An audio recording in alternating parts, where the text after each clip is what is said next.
What comes in the box with Pixel 6a? In this video, we're going to find out. I'm going to show you exactly what comes included with Google's newest Pixel device, the $449 Pixel 6a. To get into the box, we're going to pull on these pull tabs here, and we'll just slide the top off just like this. This is the sage color, and I've got to say, this looks so nice. It's this beautiful two-tone design with kind of a light green and then even lighter green up top. Absolutely love it. We have a little guide here showing us the key features of the phone.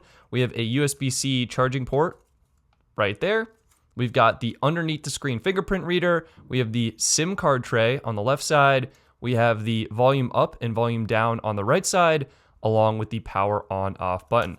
We'll peel this off and we will set Pixel 6a down for now and see what else we get in the box. Immediately, Google is promoting their Google Tensor processor. This is the same processor Google uses in their flagship Pixel 6 Pro. It looks like we really just get two other things in the box. We get a 1 meter USB Type-C to USB Type-C charging and power cable. And we also get a USB to USB Type-C sort of transfer cable. You typically use this if you're transferring data from, let's say, an iPhone to a Pixel phone or another Android device. And looks like up top, this is a little package. Google Tensor. We have our SIM eject tray. And let's open this up, see if we get anything else included here. Looks like just our usual instruction manual, warranty guide. And that is it. This is everything you get included with the Pixel 6a. Your $450 gets you all of these items. Notably missing is the previously included 18-watt power adapter. Now, the Pixel 6a is capable of fast charging, but you need to purchase a power adapter separately. Is it a bummer the power adapter is no longer included? Yes, for some, but I think for many of us, we already do have power adapters and we can reuse those. Let's get this stuff out of here and take a closer look at the Pixel 6a itself. I'll do a little editing magic with the shake and bake. And the first thing I want to touch on is what this phone is actually made out of. On the front, we have Corning's Gorilla Glass 3 covering the screen. This isn't as strong as their Gorilla Glass Victus, which is the toughest glass they make. So it is kind of more of a, I guess, budget material. On the back of the phone, we have what Google is calling a 3D thermoformed composite back. It feels like glass, but I believe it is plastic or whatever the composite material is. And it has an alloy frame running all the way along the edge of the phone. I really like the weight and feel of the Pixel 6a. This is my preferred size, and I love how light it is, nice and comfortable in your hand. I think it's going to be a great form factor for a lot of people. Unlocking the device here, and we can take a look at the screen. This is a 6.1-inch Full HD Plus OLED display with a resolution of 1080 by 2400. It's got a 20:9 aspect ratio, and it is a 60 hertz display. I'm using this now. You won't be able to see it on YouTube. To me, it feels totally fine, fluid, responsive, very similar to an iPhone 12, an iPhone 13, basically anything that already has a 60 hertz display. This feels like that. You're going to be totally fine. It does support HDR, and it has 24-bit depth for rich colors. It also has a high brightness mode, let's say if you're using it outdoors or in a brighter environment. The other thing you'll notice is there is an underneath the screen fingerprint reader. Some people have commented the fingerprint reader is a little slow. I feel like this one is okay. I do think the Samsung fingerprint readers are a little bit faster right now. You get used to it. It's just a little bit of a longer pause on that reader. It's not a quick tap. You got to kind of hold it. You get used to it. Powering this phone is going to be the Google Tensor processor. This is the same one that's in the flagship Pixel 6 Pro. You also have the Titan M2 security chip in here.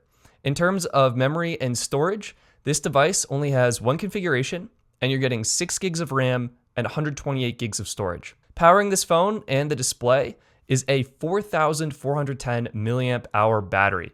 Google advertises this will get about 24 hours of use, and I think up to 48 hours of standby time using their super battery saver or whatever. This phone also does support fast charging, and it supports up to 18-watt fast charging. So again, if you did pick up one of those power adapters, you could charge up a little bit quicker. Missing from this device in the more budget category is wireless charging. Now, unfortunately, this composite back would support wireless charging, but Google chose not to put it in here. And while we're looking at the back, let's take a look at the cameras on Pixel 6a. There are two cameras here. The first one is your wide angle 12.2 megapixel sensor with optical image stabilization. This is actually using the same sensor from the original Pixel 2. So it's a little bit old, but don't let that fool you. The images coming out of Pixel 6a look phenomenal. Google is really doing some magic with their Tensor processor to process the photos and make them look really, really good. Great balance of dynamic range, good details in the highlights and shadows, good contrast, punchy colors. I think you're really gonna like the images coming out of Pixel 6a. The other camera alongside of it is a 12 megapixel ultra-wide camera. This is for getting extra people in the shot, capturing landscapes, and getting that ultra-wide field of view. It's pretty awesome and fun to play with. In terms of video capabilities, you can shoot up to 4K video at 60 frames per second and record up to 240 frames per second for slow motion. Google also throws in a whole host of other camera and video features. You can check these out on the Google website. I'll just leave it below. And that's pretty much it for the camera. One other key feature I do want to mention is Google is advertising their super zoom feature, which is up to 7x digital zoom, thanks to their, again, image processing. In terms of connectivity, Pixel 6a supports Wi-Fi 6 and Wi-Fi 6E. I'll run a speed test for you here. I do support Wi-Fi 6 on my home router. I don't think we have Wi-Fi 6E. You can see we're getting fantastic speeds. As I say that, the speeds absolutely plummet. There we go. You do get really great speeds and performance with Wi-Fi 6 and Wi-Fi 6E. Of course, variables depend on how close your phone is to the router, how many other devices are connected, share bandwidth, etc., etc.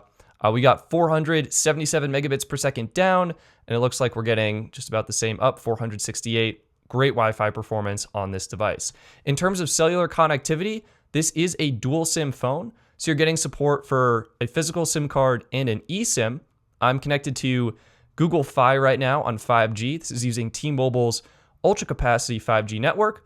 And if we go ahead and run a speed test, you can see Pixel 6a supports the sub-6 5G frequencies.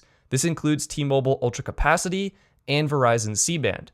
And you can see we're getting great speeds, almost as fast, in fact, faster than the Wi-Fi. We're at 540 megabits per second down, which is incredible on T-Mobile's 5G network. And we're getting slightly slower speeds on the upload. This is pretty typical for cellular performance though. The 5G speeds really are being used for downloads and not quite for uploads just yet. But there you go. Great cellular performance on this device. 540 megabits per second down, 37.2 up. And this is using Google Fi on T-Mobile's 5G network. One thing you'll notice about Pixel 6a is that there is actually a second separate model that does support Verizon's millimeter wave 5G. This model appears to be $50 extra on the Google store, so retailing for $500, and it will support millimeter wave as well as these sub-6 5G frequencies. In my opinion, I was really hyped about 5G millimeter wave in the beginning. I think you're going to be totally fine with the regular Pixel 6a that Google sells unlocked. I think you're getting great speeds and performance on T-Mobile's 5G ultra capacity network, as well as Verizon's C-band network, which is technically still branded as ultra wideband 5G, but it uses those sub-6 gigahertz frequencies, and you're still going to get amazing performance. I don't think you need millimeter wave. That is Pixel 6a, Google's take on a budget phone that nails all of the core features. Great battery life, great cameras, a good display, and good cellular connectivity. Click the like button if you found this video helpful, and get subscribed for more videos like this one. Peace.